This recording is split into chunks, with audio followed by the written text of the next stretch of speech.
ایک بادشاہ بڑا عظیم، قیصر کا بادشاہ، روم کا بادشاہ، اس نے یہ سنا ایک شخص آئے ہیں جن کا نام محمد عربی ہے، ان کی طاقت کی دھمک بڑھتی جا رہی ہے۔ روم کے دو پہلوان، روم کے بادشاہ نے دو اپنی سلطنت کے عظیم پہلوان کو بلا لیا۔ یہ ایسے دو پہلوان جن کی طاقت کی دھمک آدھی دنیا سے زیادہ پر ہے۔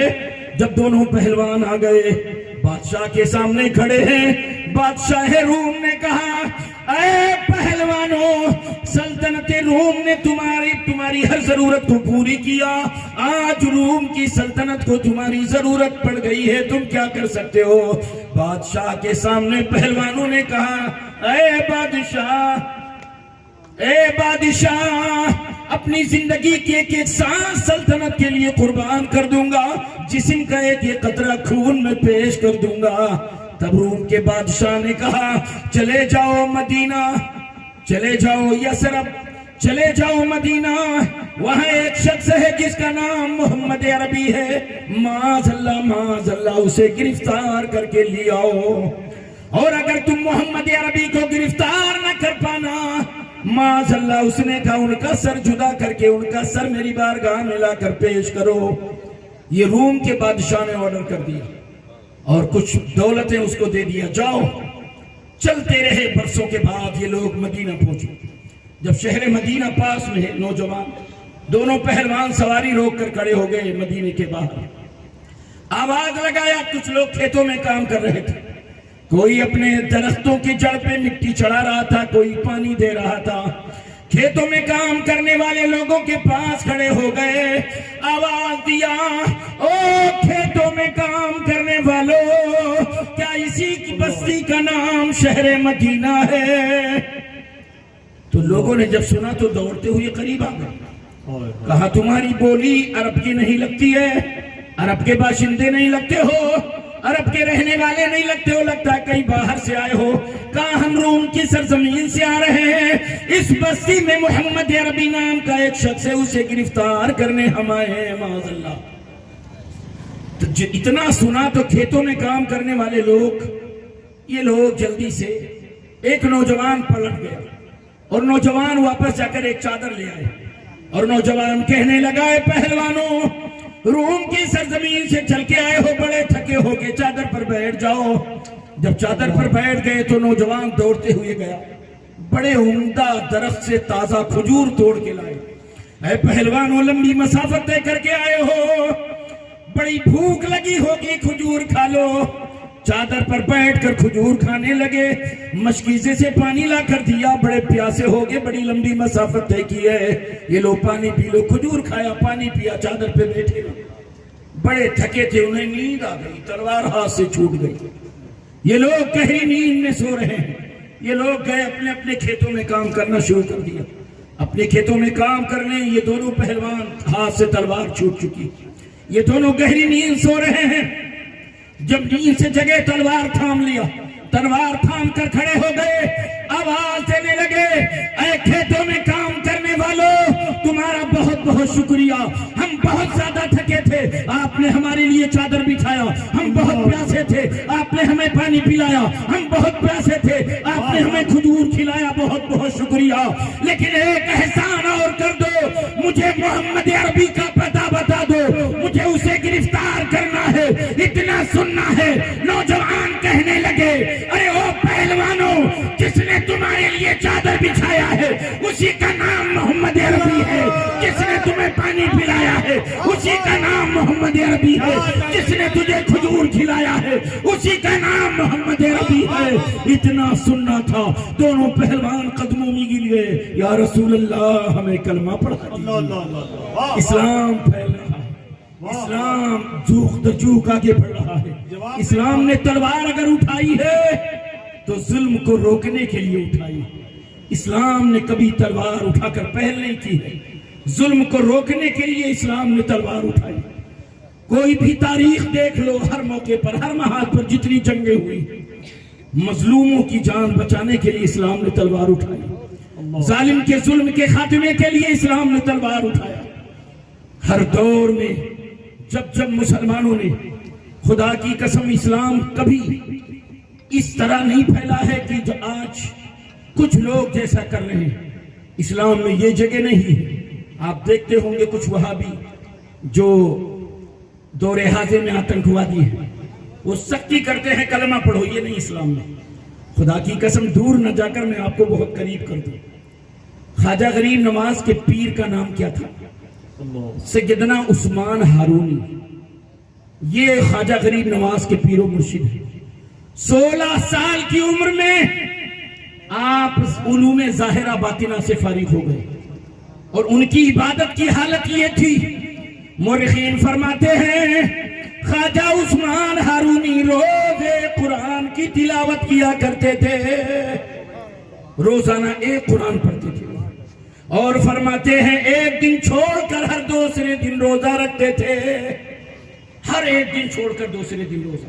آج روزہ ہے کل نہیں رہیں گے، پرسوں روزہ ہے پرسوں نہیں رہیں گے، ہر ایک دن چھوڑ کر ایک دن روزہ۔ 16 سال کی عمر میں علوم ظاہرہ باطنہ سے فارغ ہو گئے، لوگوں کو لے کر تبلیغ کے لیے چلے، 40 لوگوں کو لے کر۔ تو یہ چلی والا نہ سمجھ لینا جو آج کا شیطان چل رہا ہے۔ اگر یہ تبلیغ سنت ہوتی تو سعودیہ میں کہیں گے، وہاں تبلیغ نہیں کرتے۔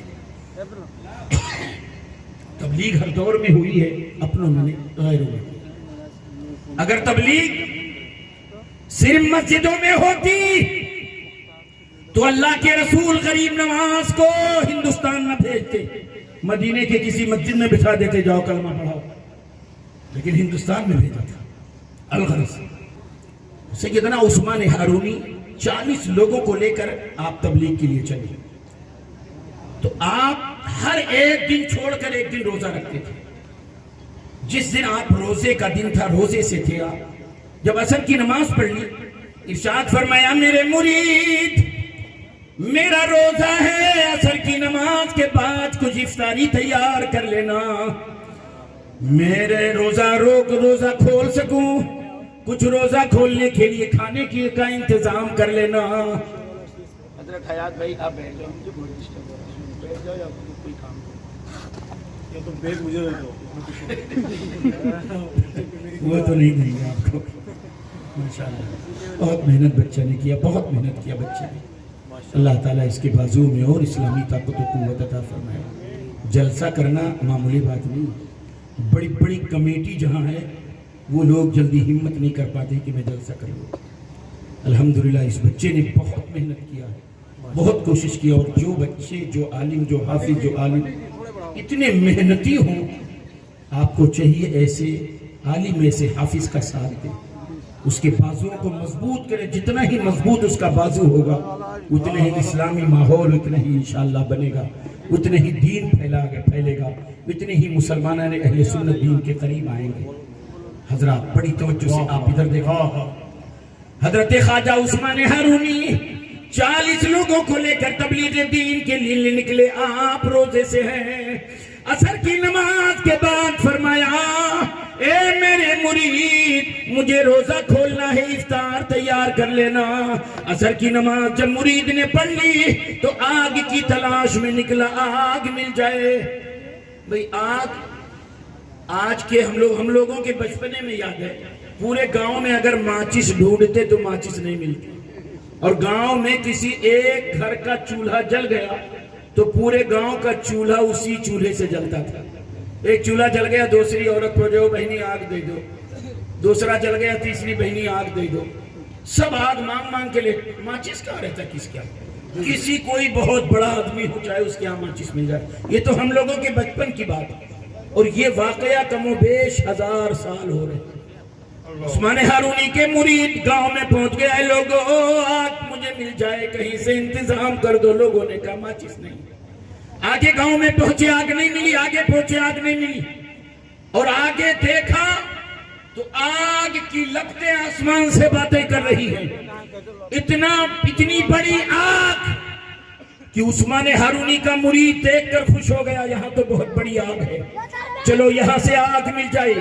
پہنچا، وہاں دیکھا ہزاروں کی تعداد میں لوگ بہت بڑی آگ جلائے، آگ کے ارد گرد چکر لگا رہے تھے، یعنی اس کی پوجا کر رہے تھے، عبادت کر رہے تھے۔ یہ لوگ آتشی تھے، مجوسی تھے، پوجا کر رہے تھے. وہ پہنچ گئے، مرید کہنے لگا اے لوگو ہمارے پیر کا روزہ ہے، تھوڑی سی آگ دے دو، میں ان کے لیے کچھ جلا کر کچھ پکا لوں. وہ روزہ کھول سے کہا ہٹو، ہم اس کی پوجا کرتے، ہم تمہیں نہیں دیں گے. ہاں یہ ہمارا شیخ جو کھٹیے پر لیٹا ہے، اگر یہ آگ دے دے ہمیں کوئی اعتراض نہیں ہے. مرید نے جا کر کہا شیخ ہمارے پیر کا روزہ ہے، انہیں افطار کرنا ہے، تھوڑی سی اس میں سے آگ دے دو تو ہم ان کے لیے افطار تیار کر لیں. کہا رے تم نے یہ کیا کہہ دیا؟ اطراف میں 40 گاؤں ہیں، 40 گاؤں کے لوگ اسی آگ کی پوجا کرتے ہیں. ہر گاؤں سے ایک بیل گاڑی روز لکڑی لوگ لا کر دیتے ہیں. اس آگ کو اگر ہم نے تمہیں دے دیا تو ان کا اپمان ہوگا، ہمارے معبود کا اپمان ہو جائے گا، اور ہم اپنے معبود کا اپمان نہیں کر سکتے ہیں، اس لیے واپس چلے جاؤ، ہم آگ ذرہ برابر نہیں دے سکتے ہیں. بہت تیرے مرید نے سمجھایا لیکن آگ نہیں دیا. اسلام کیسے پھیلا ذرا توجہ کرنا. پھر وہ مرید واپس پلٹ گیا. سیدنا عثمان ہارونی آ رہے تھے، ارشاد فرمایا کیا بات ہے، آگ ملی کہ نہیں ملی؟ کہا حضور نہیں ملی. کہا آگ تو بہت زیادہ ہے. کہا حضور اس کی وہ پوجا کرتے ہیں، اس کو نہیں دے سکتے وہ. تو حضرت خواجہ عثمان ہارونی آ گئے. شیخ سے کہا شیخ اس آگ کی پوجا کب سے کر رہا ہے؟ شیخ نے کہا ہمارے باپ دادا پر دادا لکڑ دادا سب کرتے آئے ہیں. اطراف کے 40 گاؤں کے لوگ اسی آگ کی پوجا کر رہے ہیں. 40 بیل گاڑی ہم روز اس میں لکڑی جلا دیتے ہیں. آپ نے فرمایا یہ بتا شیخ اتنے برسوں سے تو پوجا کر رہا ہے، تیرے باپ دادا اس کی پوجا کر رہے ہیں، یہ بتا یہ آگ تمہیں جلانے سے بچائے گی کہ نہیں؟ کہ نوجوان یہ کون سی باتیں کر رہا ہے؟ آگ کا کام ہے جلانا، تو یہ جلا دے گی؟ عثمان ہارونی فرماتے ہیں جی نہیں، ہم جس رب اعلیٰ کی پوجا کرتے ہیں وہ ہمارا رب اگر چاہے تو یہ آگ ہمیں نہیں جلاتی ہے. اے نوجوان تو کیسی باتیں کر رہا؟ بات ہو رہی. اس کی گود میں بڑا خوبصورت لڑکا. سیدنا عثمان ہارونی نے فرمایا یہ بتاؤ شیخ یہ تمہاری گود میں کون ہے؟ کہا میرا پوتا ہے. گود میں لے لیا، بڑا خوبصورت ہے، بڑا حسین و جمیل ہے، بڑا پیارا بچہ ہے. اور ادھر بات ہو رہی.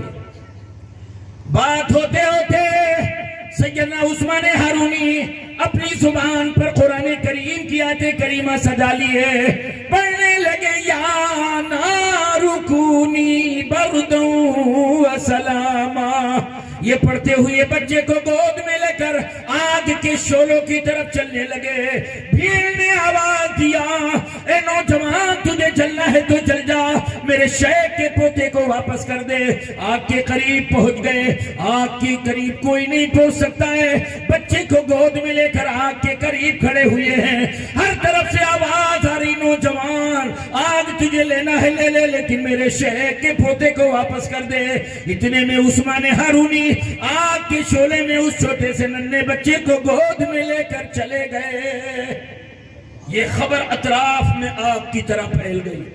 ایک نوجوان آیا، آگ مانگا، شیخ نے آگ نہیں دی. شیخ کے پوتے کو لے کر آگ کے شعلوں میں چلا گیا، خود جل گیا. معاذ اللہ خود جل گیا، بچے کو بھی جلا ڈالا. بھیڑ جمع ہو گئی اور لوگ آ گئے. ساری نگاہیں آگ کے شعلوں پر ہے، کوئی قریب جانے کی ہمت نہیں کر سکتا. ہر شخص کی زبان پر بس یہی نوجوان کو جلنا تھا جل جاتا، شیخ کے پوتے کو لے کر کیوں گیا؟ لوگوں کی آنکھیں رو رہی ہیں. شیخ کا روتے روتے برا حال ہو گیا. لڑکے کے ماں باپ روتے روتے بے ہوش ہو رہے ہیں. پورا گھرانہ، پورا قبیلہ، پورا گاؤں رو رہا ہے. گھنٹوں گزر گئے. مورخین فرماتے گھنٹوں گزرنے کے بعد سیدنا عثمان ہارونی اس بچے کو گود میں لے کر آگ کے شعلوں سے قرآن پڑھتے ہوئے نکل رہے ہیں. جب دیکھا تو لوگ آنکھیں ملنے لگے. کہیں میں سپنا تو نہیں دیکھ رہا ہوں، کہیں میں خواب تو نہیں دیکھ رہا ہوں. شیخ نے بھی جب دیکھا تو جلدی جلدی آنکھیں ملنے لگا. دیکھ رہا. اس کے بعد عثمان ہارونی آئے، ارشاد فرمایا شیخ یہ دیکھ جس رب اعلیٰ کی پوجا ہم کرتے ہیں وہ چالے تو یہ آگ ہمیں نہیں جلاتی ہے. اس آگ نے نہ مجھے جلایا نہ تیرے پوتے کو جلایا. حالانکہ تیرے پوتے کے جسم پر جو لباس ہے اس کا ایک دھاگے کو بھی آگ نے نہیں جلایا ہے. ٹھیک ہے شیخ تم جو چاہو کرو, یہ لو اپنے پوتے کو, ہم چلے اپنے راستے. پوتے کو واپس کر دیا. سیدنا عثمان ہارونی مڑ گئے چلنے کے لیے. جیسے ہی مڑے شیخ چلایا. جب شیخ چلایا پوری عوام چلانے لگی, اے نوجوان واپس پلٹا, آج کے بعد اس کی پوجا ہم نہیں کریں گے, جس کی پوجا تو کرتا ہے اسی کی پوجا ہم بھی کریں گے. خدا کی قسم دین کبھی تلوار کے زور سے نہیں پھیلا. سارے لوگوں نے کلمہ پڑھ لیا, دین ایسے پھیلا. اور آؤ اور قریب میں آپ کو کر دوں, آپ گھبرا تو نہیں رہے, اور قریب کر دوں. سلطان صلاح الدین ایوبی کی دور حکومت, مسلمان چل رہے تھے بیت المقدس کی طرف. پوری دنیا کی یہودیت کی طاقت لگ گئی, ساری دنیا کی عیسائیت کی طاقت لگ گئی. مسلمانوں کے بڑھتے ہوئے قدم سیلاب کی طرح انہیں کیسے روکا جائے. جتنی طاقتیں آ گئی ساری طاقتیں پھیل, جتنی تلواریں ہیں ساری تلوار ٹوٹ رہی ہے. تب ان کے پادری نے کہا عیسائی فوجوں ٹھہر جاؤ. عیسائی فوج نے تلوار ہٹا لی, اٹھا لی, فوج کھڑی ہے. پادری نے کہا ٹھہرو, ان پر حملہ نہ کرو, کوئی طاقت ان کو پیچھے نہیں کر سکتی ہے, کوئی تلوار ان کی تلوار کو کاٹ نہیں سکتی. عیسائی فوجوں نے کہا تو کیا بیت المقدس ہم ان کو ایسے ہی دے دیں؟ کہا جی نہیں. پھر آپ کیا کریں گے؟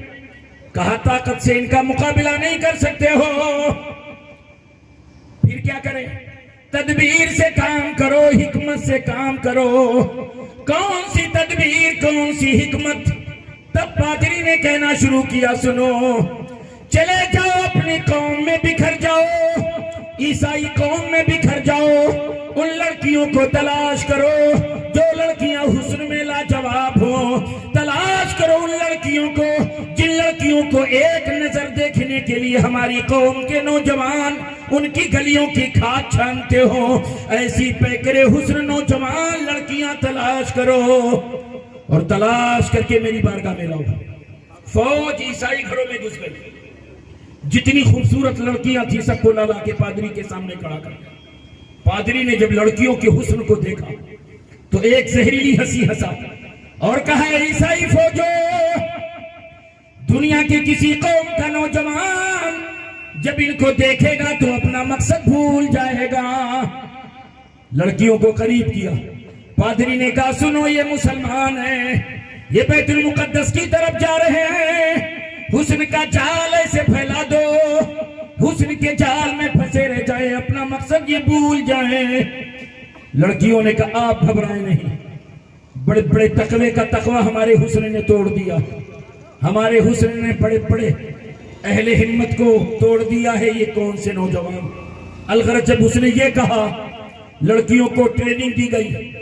یہ نبی کے دیوانے ہیں, رسول اللہ کے چاہنے والے, نبی کا کلمہ پڑھنے والے, یہ بیت المقدس کی طرف جا رہے ہیں. او میری قوم کی بیٹیوں, انہیں بیت المقدس کی طرف ان کا راستہ روک لینا ہے. اگر تمہاری عزت لٹ گئی فکر نہ کرنا, جیسے ہی مرو گی جنت کا دروازہ معاذ اللہ تمہارے لیے کھول دیا جائے گا. یہ لڑکیوں کو سمجھایا گیا.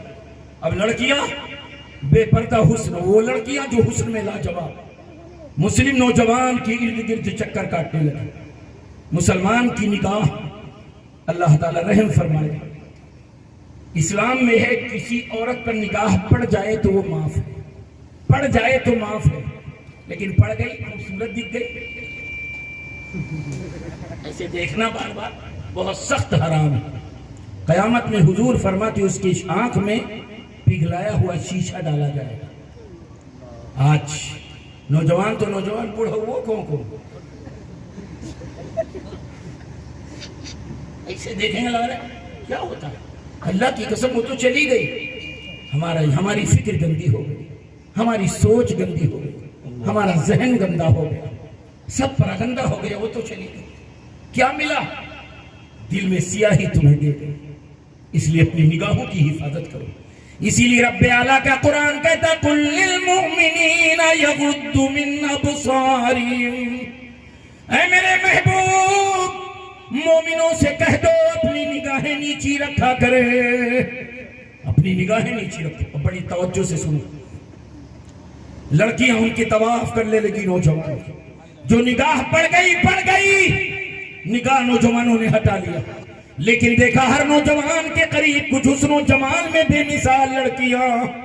مسلم نوجوان مسلم فوجی شک میں آ گئے، انفارمیشن دے دیا اسلامی لشکر کے کمانڈر کو، عیسائی لڑکیاں حسن میں لاجواب، مسلم نوجوان کے ارد گرد چکر لگا رہی ہیں، تمام طرح کے انٹیلیجنس لگ گئے، تمام طرح کی خفیہ ایجنسی لگ گئی، ساری رپورٹ پہنچ گئی، یہ لڑکیاں مسلم نوجوان کو لبھانے کے لیے آئی ہیں، آرڈر ہو گیا یہ لڑکیاں جہاں ملے انہیں گرفتار کر لو۔ مورخین فرماتے ہیں 5 لڑکیاں گرفتار کی گئیں۔ جب 5 لڑکیاں گرفتار کی گئیں، آرڈر ہو گیا انہیں زنجیروں میں جکڑ دیے جائیں۔ 5 لڑکیوں کو زنجیروں میں جکڑا گیا۔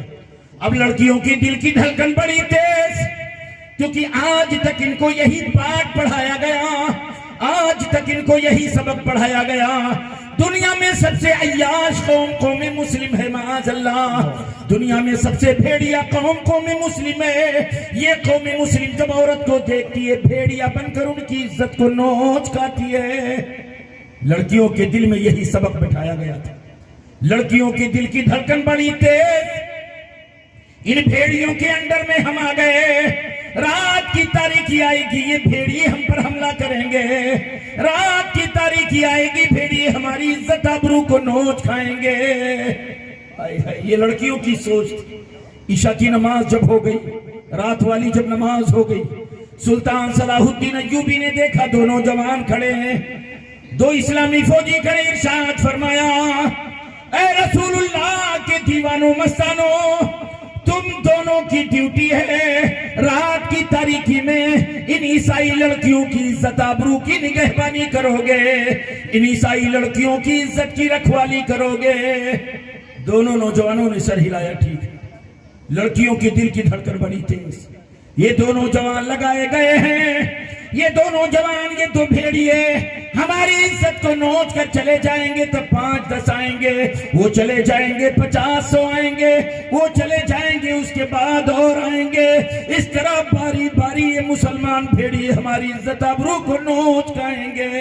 معاذ اللہ، یہ لڑکیوں کی سوچ تھی۔ لڑکیاں زنجیروں میں جکڑی ہوئی ہیں، داہنی طرف ایک نوجوان، بائیں طرف ایک نوجوان تیر و تلوار سے لیس، داہنی طرف نوجوان چل رہے ہیں، بائیں طرف ایک نوجوان چل رہے ہیں، لیکن اللہ کی قسم مورخین فرما رہے ہیں داہنی طرف جو نوجوان چل رہے تھے ان کی نگاہ لڑکیوں کی طرف نہیں تھی بلکہ داہنی طرف تھی، بائیں طرف جو نوجوان چل رہے تھے ان کی نگاہ بائیں طرف تھی۔ چلنے کا انداز یہ تھا، زبان پر اللہ کی حمد ہے، زبان پر خدا پاک کی کبریائی ہے، زبان پر رب اعلیٰ کی ثنا ہے، اور کبھی کبھی مصطفیٰ جان رحمت کی محبت میں ڈوب کر تصورات میں مدینہ پہنچ جاتے اور کہتے الصلاۃ والسلام علیک یا رسول اللہ۔ کبھی درود و سلام، کبھی اپنے رب کو یاد کرتے، کبھی نبی کی بارگاہ میں درود و سلام پڑھتے۔ رات کا 1 پہر گزر گیا، رات کا 2 پہر گزر گیا، جب رات کا 2 پہر گزر گیا لڑکیوں نے اشارہ کیا وقت وہ آ گیا ہے جس وقت ہر مجرم جرم کرتا ہے، اٹینشن ہو جاؤ، تیار ہو جاؤ، اب یہ بھیڑیے ہم پر اٹیک کرنے والے ہیں۔ ہر لڑکی یہی سوچ رہی تھی شاید پہلے مجھ پر حملہ، شاید پہلے مجھ پر حملہ۔ اتنے میں اللہ کے منادی نے ندا دے دیا، اللہ اکبر، اللہ اکبر، اذان فجر ہونے لگی۔ مسلم نوجوان ڈیوٹی سے ہٹ گئے، نماز فجر ادا کی، نماز فجر پڑھ لی، لڑکیوں نے لمبی سانس لی، آج تو ہم بچ گئے۔ پھر دل کی دھڑکن کے ساتھ دوسری رات آ گئی، دوسری رات بھی یہی کیفیت رہی، صبح اذان ہو گئی، مسلم نوجوان مسلم فوجی ڈیوٹی سے ہٹ گئے، لڑکیوں نے پھر لمبی سانس لی، آج بھی ہم بچ گئے۔ تب ایک لڑکی بڑے غصے میں بولی، شاید یہ بھیڑیے بہت زیادہ تھکے تھے، اسی لیے ہماری عزت کو بخش دیا، دو رات انہوں نے ہمیں چھوڑ دیا، آنے والی رات یہ تیسری رات ہے، آج یہ بھیڑیے ہماری عزت ابرو کو نوچ کھائیں گے۔ اتنا کہنا تھا کہ ایک لڑکی آنکھوں میں آنسو لے کر آگے آ گئی اور کہنے لگی، او میری سہیلیوں، جن نوجوانوں کو تم برا بھلا کہہ رہی ہو، سچ بات تو یہ ہے دو رات گزر چکی ہے، کسی مسلم نوجوان نے ایک نگاہ اٹھا کر ہمیں نہیں دیکھا ہے۔ ایسا نہیں ہو سکتا، ہمارا حسن لاجواب ہے، ہمارے حسن کو دیکھنے کے لیے ہماری قوم کے نوجوان ہماری گلیوں کی کھاد چاندتے ہیں۔ آج یہ حسن ان کا قیدی ہے، رات کی تاریکی ہے، سناٹے کا عالم ہو کا عالم ہے، حسن ان کا قیدی ہے۔ یہ نوجوان ہم حسن میں بے مثال، ایسے ماحول میں ہمارا حسن نہ دیکھے، ایسا نہیں ہو سکتا۔ آپس میں لڑکیاں جھگڑ گئیں، جب جھگڑ گئیں آپس میں تب ایک لڑکی بولی کہ اے عورتوں، اے لڑکیوں، میری سہیلیوں، آپس میں لڑائیاں نہ کرو، آنے والی رات تیسری رات ہے، ہم لوگ بھی نوجوانوں کی نگاہوں کی پاکیزگی دیکھ لیں، ہم لوگ بھی ان نوجوانوں کا تقدس دیکھ لیں۔ آج ہمیں بھی ان کی نوجوانی دیکھنی، کہا ٹھیک ہے آج دیکھ لینا، یہ طے ہو گئی، تم بھی دیکھ لو۔ آج پانچوں لڑکیوں کی نگاہیں آج دونوں مسلم نوجوان کی نگاہوں کا پیچھا کر رہی، لیکن آج نوجوانوں کی حالت یہ ہے، سر شام سے ان کی آنکھیں رو رہی ہیں، رب کی بارگاہ میں مناجات کر رہے، رب اعلیٰ ہم سے وہی کام لینا جس میں تیرے اور تیرے محبوب پاک کی رضا ہو، اے مولا ہمیں ہر گناہ سے محفوظ فرمانا، یہ دعا کر رہے۔ آج ان کی آنکھیں شام ہی سے رو رہی، ایسے رکھ دو بھئیہ، ادھر پیچھے رکھ دو، پیچھے رکھ دو، درود پاک پڑھو، اللہم صلی اللہ علیہ وسلم۔ پانچوں لڑکیوں کی نگاہیں دونوں مسلم نوجوان کی نگاہوں کا پیچھا کر رہی ہے۔ رات کا ایک پہر گزر گیا، رات کا دو پہر گزر گیا، نوجوانوں کی آنکھیں رب اعلیٰ کی محبت میں اس کی خشیت سے رو رہی ہے، نوجوان اللہ کی حمد کر رہے ہیں، نوجوان اس کی ثنا کر رہے ہیں، نوجوان اس کی کبریائی بیان کر رہے ہیں، کبھی بارگاہ مصطفیٰ میں درود و سلام پڑھ رہے ہیں۔ ایک پہر گزر گئے، دو پہر گزر گئے، جب تیسرا پہر آیا لڑکیوں نے اشارہ کیا، واقعی دو پہر گزر چکے ہیں، ایک نگاہ اٹھا کر بھی نوجوانوں نے ہماری طرف نہیں دیکھا ہے، کہیں ایسا نہ ہو رات گزر جائے۔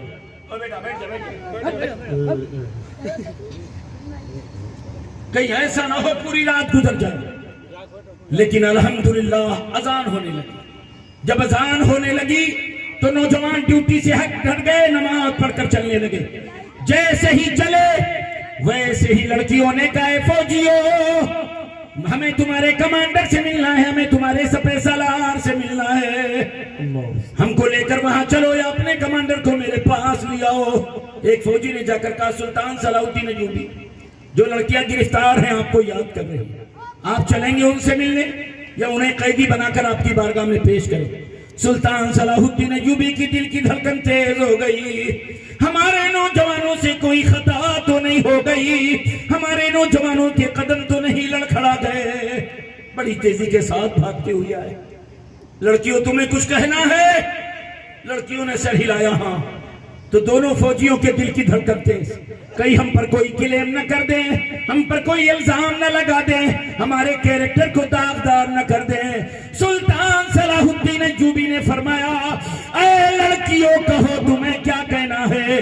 پانچوں لڑکیوں نے بیک وقت کہا تھا، اے اسلامی لشکر کے کمانڈر، یہ لوہے کی زنجیر توڑ دو، اسلام کی زنجیر پہنا دو، جس مذہب پر چلنے والے نوجوانوں کا یہ کردار ہو وہ مذہب کتنا پاکیزہ ہوگا، ہمیں بھی اسی مذہب میں داخل کر لو۔